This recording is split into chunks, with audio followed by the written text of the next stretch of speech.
cruelty could not be explained. It had to be seen.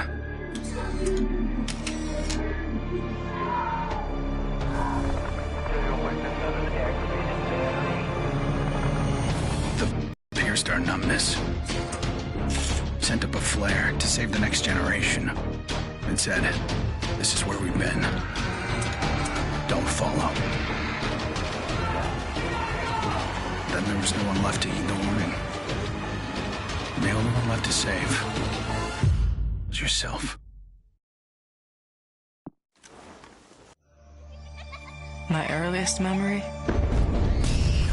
is war. It was a conflict so complex that it could never be resolved.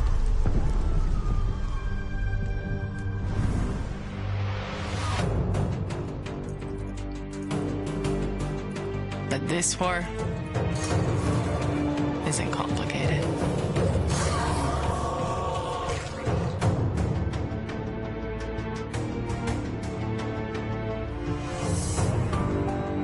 Death is still heartbreak.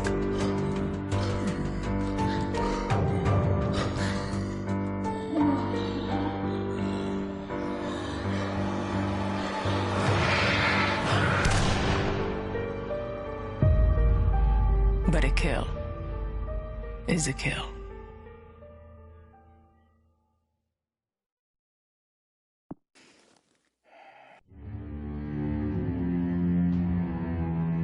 Don't play in the dirt, Ethan. Stop fighting, Ethan.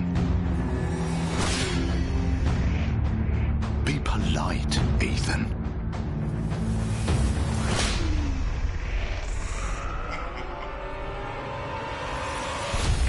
We can suppress the animal instincts all we want, bury them under layers of polish. But they exist for a reason. When we looked, somebody did the dirty work out of sight. But when the fairy tale turned nightmare,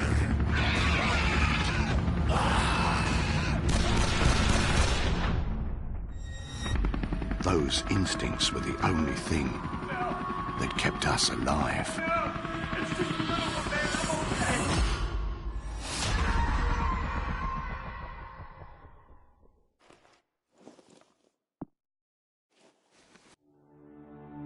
Where there is life, there is light. The glow of hope. At times, it burns brightly, but dwindles and fades.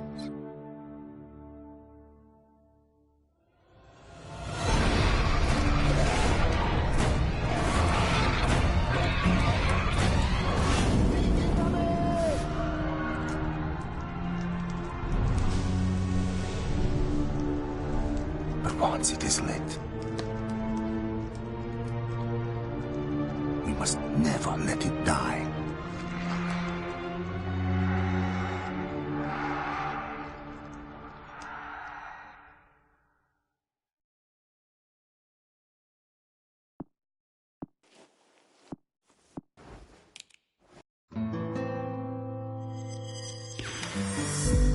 I was born into this life. I suffered for it.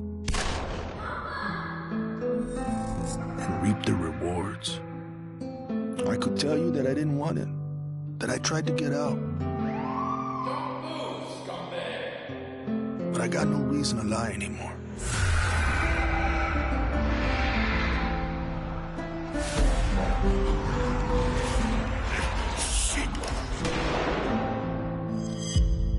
That life is the only reason I'm still here.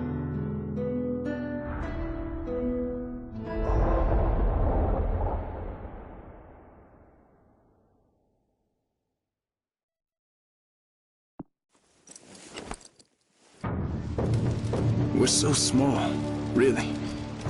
Insignificant.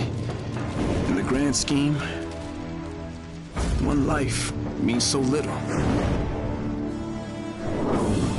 You dedicate yourself to a principle. But in the end, is out of your control.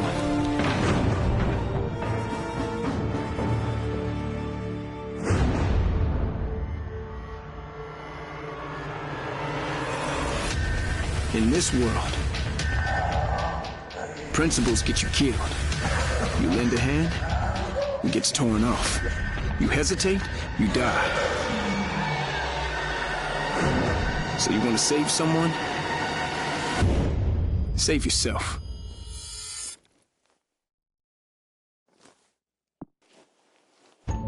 To all who alienated me because I was different. To the people who ignored me while I hid behind zeros and ones.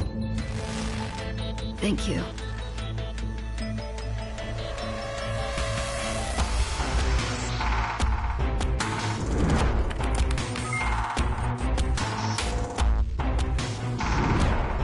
Without you, I would never have made it this far.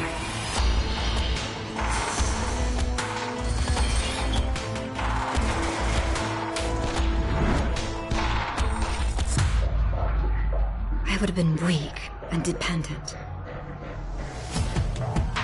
I would have ended up just like you.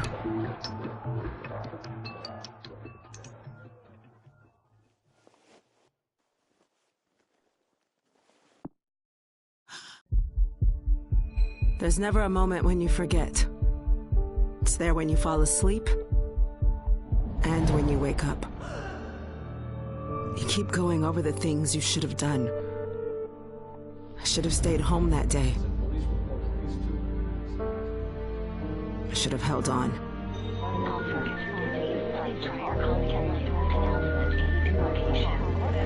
The agony is always there. But I've learned to live with it. Because the only thing stronger than regret is hope.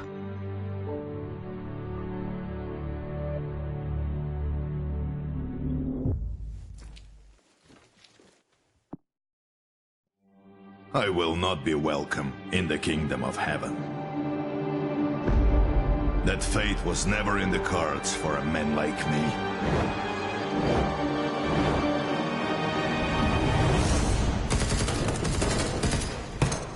The Lord had other plans.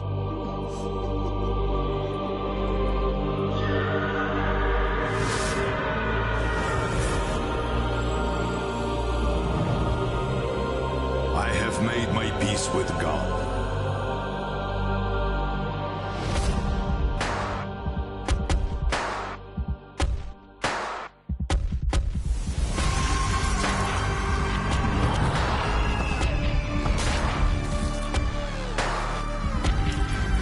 He is with me in this life. And that is enough.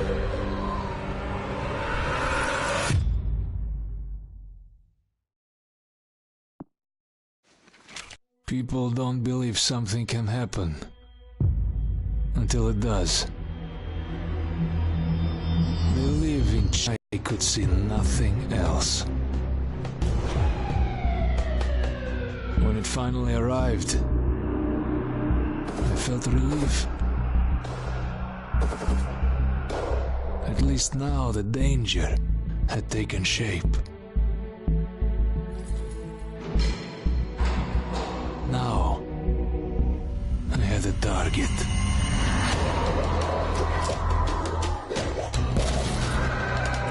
And I didn't have to fight alone.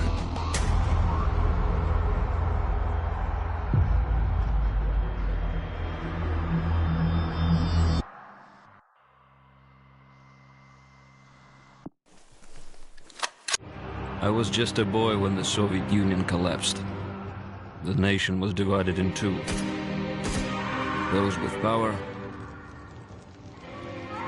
and those without. At 8 years old, I learned the price of weakness. And I vowed never to pay that price again. I became the strong man. I gathered wealth, influence, and power. But nature is indifferent to the hierarchy of men. Once more, she burned my world to ashes, leaving only bitterness and the rage I would need to survive.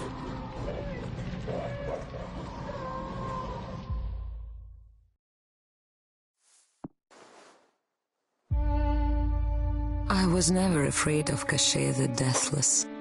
I laughed at the fairy tale of this undead phantom.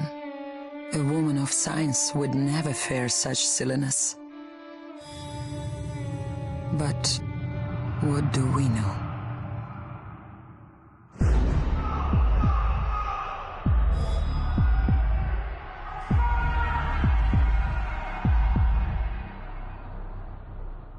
Science cannot explain what I've seen.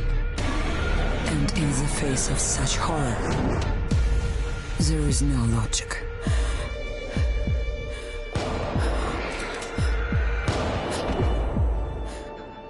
Only faith.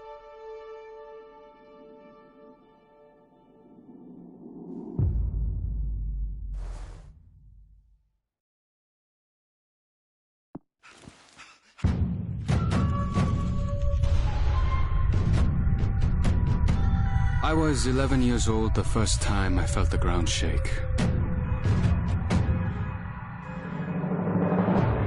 My instinct was to leave. But my grandparents wouldn't hear of it. This is our home, they told me. We don't leave. I came to live by that code. Earthquakes, tsunamis, typhoons, they're all part of life here. We accept them. We don't leave. When the evacuation was announced, I rejected it. This wasn't our way. Then I saw them. And I understood. This wasn't another disaster. This was a war.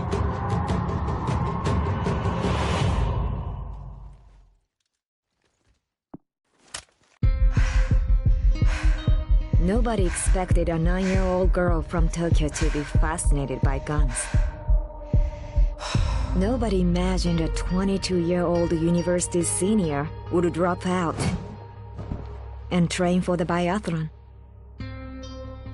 Nobody believed that the daughter of a salaryman could win Olympic gold. And nobody predicted that a necrotic plague would decimate our planet's population. But life is all about the unforeseen.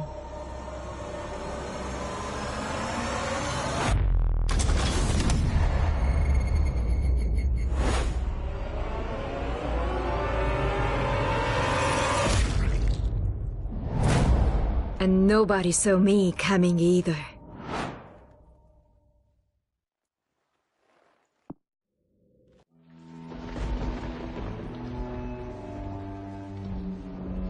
I always wanted to be a cop. Thought I could do some good. But the scum on the street kept destroying lives.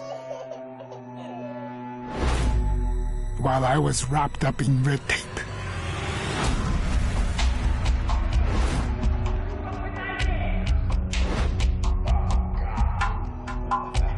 Shackled by senseless laws. The virus stripped all that away, left us to fend for ourselves. And finally, the chains were off.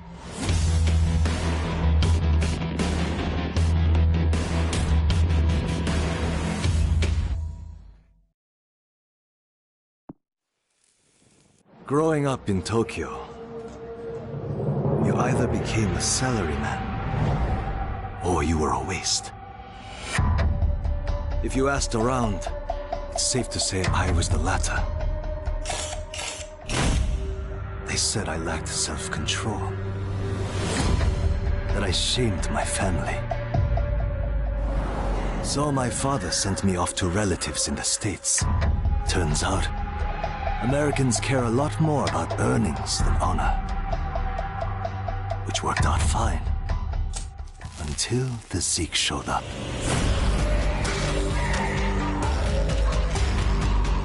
The Japanese decided to evacuate.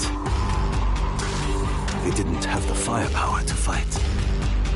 But I had special skills.